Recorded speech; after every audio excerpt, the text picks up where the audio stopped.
নদী ভাঙন থেকে রক্ষায় শরীয়তপুরে বাঁধের নির্মাণ কাজ চলছে ধীর গতিতে।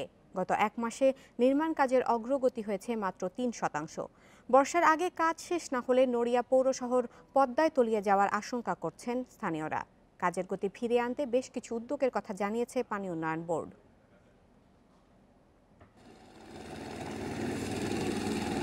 আসন্ন বর্ষায় ভাঙন ঝুঁকিতে থাকা শরীয়তপুরের কীর্তিনাশা মোহনা থেকে সুরেশ্বর পর্যন্ত 4.5 কিলোমিটার এলাকায় চলছে ডাম্পিংয়ের কাজ।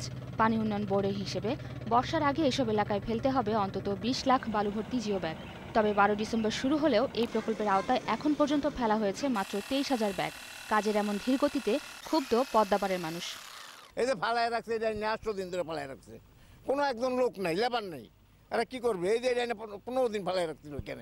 চৈত্র মাস 15 তারিখ হইলে পানি জৈবন বাইরে জায়গা, তখন দুমদার একটা ভাঙ্গা ধরবো। দূরত্ব কাজ না চললে এটা রক্ষা করা যাবে না। নড়িয়া বাজার থেকে মাত্র 200 মিটার দূরে প্রমত্ত পদ্মা। ভাঙন ঠেকানো না গেলে বর্ষার শুরুতেই বাজার নদীগর্ভে বিলীন হওয়ার আশঙ্কায় ব্যবসায়ীরা। পৌর শহর বাঁচাতে বর্ষার আগেই ডাম্পিংয়ের কাজ শেষ করার দাবি পৌর মেয়রের। যেমন আমার এই মার্কেট থেকে 200 মিটার দূরে আছে নদী পদ্মা, তা এইবার যদি পানি চলে আসে তাহলে সর্বপ্রথম আমার এই মার্কেটটা যাবে। যে কোনো সময় যদি ভাঙন রোধ না করা যায়, যে যারা এটা নিয়ে টেন্ডারে কাজ করছেন তারা যদি এটাকে কোনো রকম হেলামি করে, তাহলে আমাদের বিরাট ক্ষতি হবে। কাজের ধীরগতির কথা স্বীকার করে প্রয়োজনীয় পদক্ষেপ নেওয়ার আশ্বাস দিয়েছে কর্তৃপক্ষ। আমাদের 2টা বার্জ ছিল, এখন অলরেডি 4টা বার্জ হয়ে গেছে। এই বার্জগুলোর কাজ শুরু হলে আমাদের 2-3 দিনের মধ্যে 1010-এ যাবো। আরও 2টা বার্জ আসতেছে, তখন আমাদের 12-13 হাজার যে টার্গেট সেটা আমরা অ্যাচিভ করতে পারবো।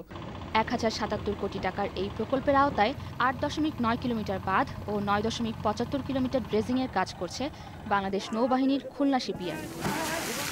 Independent news desk.